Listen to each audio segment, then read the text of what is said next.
காரைக்குடி நகராட்சியை மாநகராட்சியாக தரம் உயர்த்துவது பற்றி முதலமைச்சருடன் கலந்து ஆலோசித்து முடிவெடுக்கப்படும் என அமைச்சர் வேலுமணி தெரிவித்திருக்கிறார்.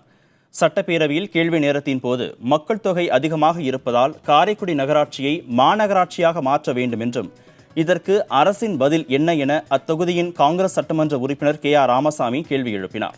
இதற்கு பதிலளித்த அமைச்சர் வேலுமணி, சட்ட திட்டங்களுக்கு ஏற்ப நடவடிக்கை எடுக்கப்படும் என்றார்.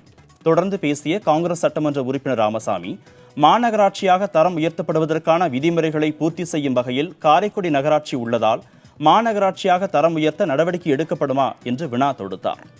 இதற்கு பதிலளித்த உள்ளாட்சித்துறை அமைச்சர் வேலுமணி, மக்கள் தொகையை கருத்தில் கொண்டு முதலமைச்சருடன் ஆலோசித்து முடிவெடுக்கப்படும் என்றார்.